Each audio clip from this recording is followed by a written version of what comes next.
ما دام خميس وثاني يوم جمعة يعني عطلة، نروح نزور الأهل. أول ما وصلت لقيت جايبيلي كراعين وضامين وقالين يوم الجمعة نطبخهم على الغداء وتصير الجمعة بعد أحلى.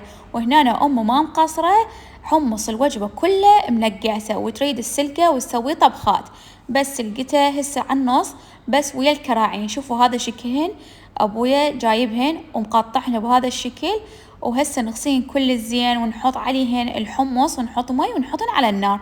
طبعا هنا خليناهن ساعة بالوحدة بالليل على مود مبقيهن للصبح يفرن شوية وبعدين نحطهن على التهدير. هنا أول خطوة أخذنا من الحمص على قد الكراعين وحطيناهم هسه على النار. من بعد ما فار نضيف عليها حبتين طماطة وفلفل وبصل وهيل وبهارات صفرة ونمو بصرة، بس احنا عندنا مطحونة خليناهن، وورق غار انت شنو تحبون بعد خلوا وياها لان يوخر الزفرة البصل والورق الغار. هنا الثاني يوم قعدوا ساعة بالستة الصبح بالسبعة لقوه غاد الطين، طفوه وهنا رجعنا حميناه والدسومة ما احكيلكم. واكو من عندنا يحبون وياها التمن فسوينا التمن، واكيد احنا راح نثرد احنا من جماعة الثريد. فشوفوا السوب مالتها صار كلش طيب. انصحكم تحطون فلفل وتحطون طماطة، اولا النكهة كلش طيبة ويتغير شوية اللون.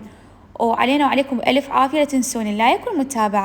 بالعراق ما نقول أحبك، نقول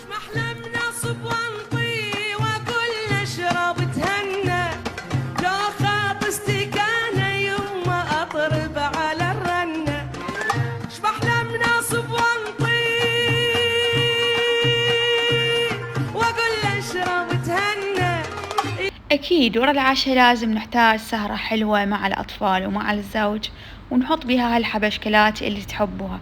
بما إنه إحنا قادمين على الشتاء والجو برد، نحتاج هذه الكرزات وهاي السوالف والنمنميات.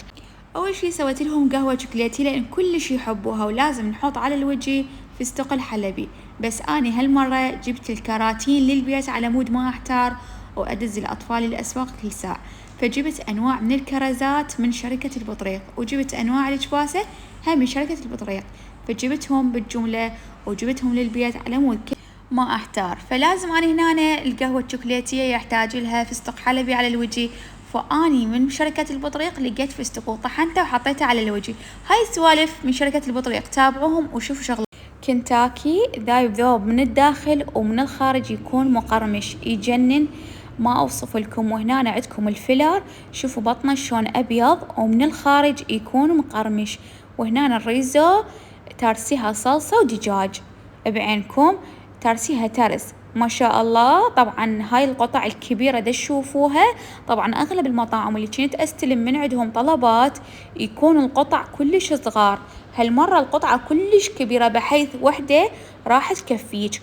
ومجموعة الفنجر اللي حاطيها طبعا صار لنا 3 أيام ناكل بهاي الوجبة. أما الريزو ما أسولف لكم، يعني تطلعون فلوسها من تشتروها ما شاء الله، يعني ترسيها ترس.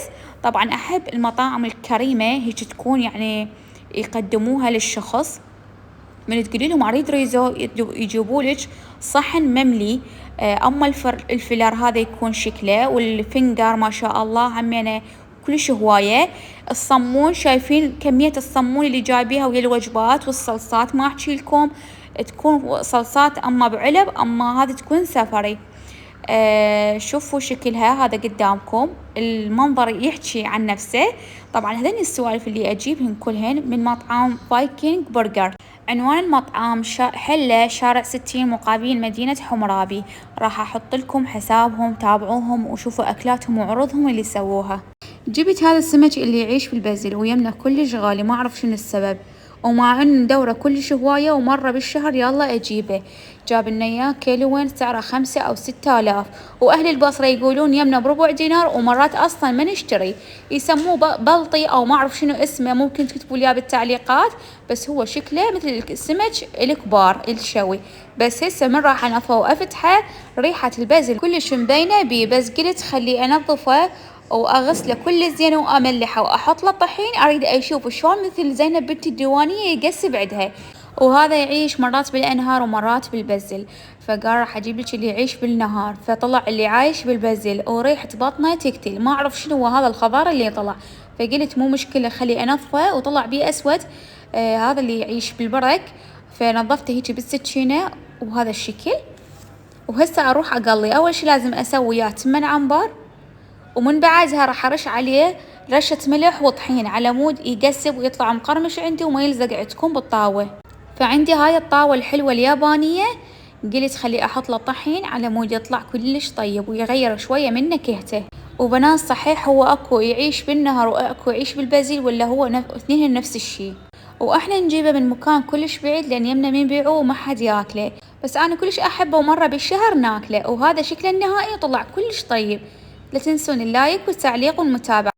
كان الكيلو ب4 وجبنا ذن 3 سمكات. من بعد ما حكيتوا على الفيديو راح السمك البلطي اللي يعيش بالبازل قوموا جبنا من هاي النوعية اللي احسن مال الشوي خاصة، فنظفهن بقى بس اغسلهن حتى الظهر شوفوا بيحراشف. بس نوعية هاي السمك ابد ما اعرفها شنو، اكتبوا لي اياها بالتعليقات هذا السمك شنو اسمه. وهسه نغسلهن وتعالوا نشويهن. واكو ناس ابد ما يغسلوه يمسحوه بالكلينس، واكو ناس يغسلوه كل زين ويملحوه.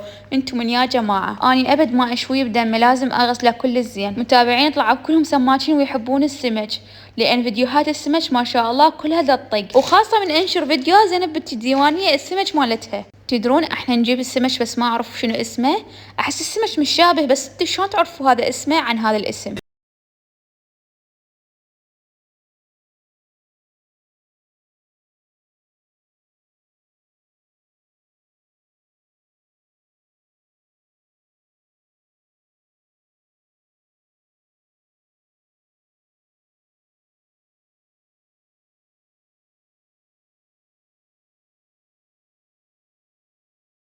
مخلل الشوندر جهز عندي بربع ساعة. تعالوا نسوي سوية.